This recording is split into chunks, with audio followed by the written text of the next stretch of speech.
Natural disasters can happen at any time, in any place.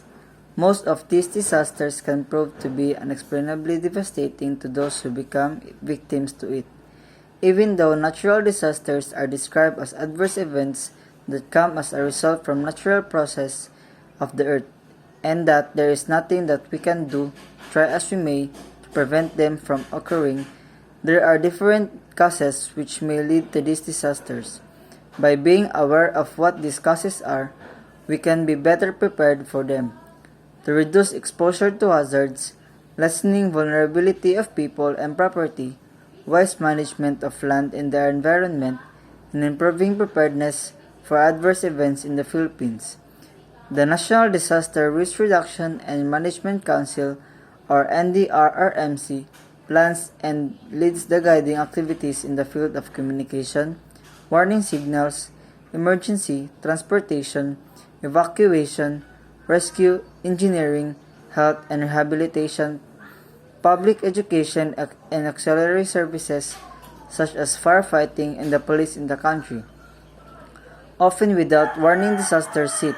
Therefore, the NDRRMC provides safety tips and preparedness plans that will give ample knowledge to every Filipino to be ready and knowledgeable when in face of a disaster.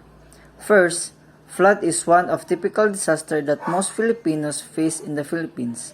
When a flood happens, the water rises to a level until it overflows its natural or artificial confines and submerges the surrounding area. Here are some tips from the NDRRMC when you face a flood. Before the flood, know the hazards in your area. Monitor the news for weather updates, warning and advisories. Know the flood early warning and evacuation plan of the community. Participate in community flood preparedness action and drills. Secure your home. Move essential furniture and items to the upper floor. Before evacuating, turn off all main switches of electricity, water, and LPG tanks. Put livestock and pets in a safe area or designated evacuation sites for animals. When order is received, immediately evacuate to higher and safer grounds. During the flood, stay on higher grounds. Stay indoors and stay turn for the latest news and weather updates. Do not touch electrical equipment if you are wet or standing in flood water. Do not go swimming or boating in swollen rivers. Do not cross streams when water level is already above the knee. Do not walk or drive through flooded areas. After the flood, stay alert and keep safe. Make sure the food and water for drinking are not contaminated by flood water.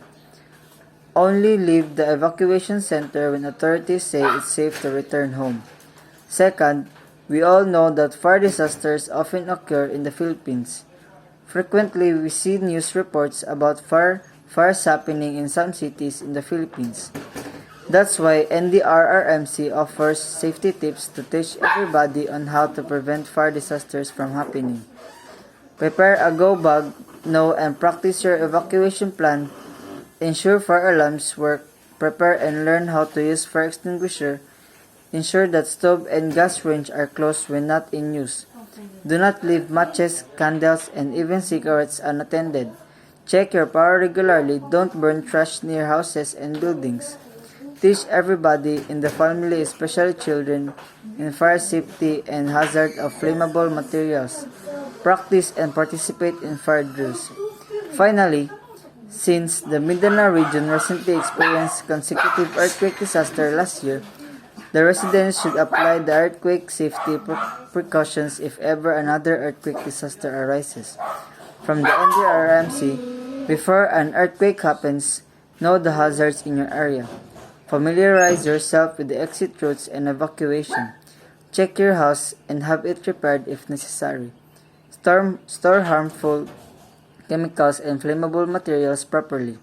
Secure heavy furniture and hanging objects. Prepare your family's go bag containing items needed for survival. Participate in any earthquake drills. During an earthquake, when inside a building, stay calm. Do the duck cover and hold position. Stay away from glass, windows, and shelves and heavy objects after shaking stops. Exit the building and go to the designated evacuation area. When you are outside, move to an open area, stay away from buildings, trees, and landslide-prone area. After an earthquake, stay alert for aftershocks and use the stairs when evacuating instead of elevators.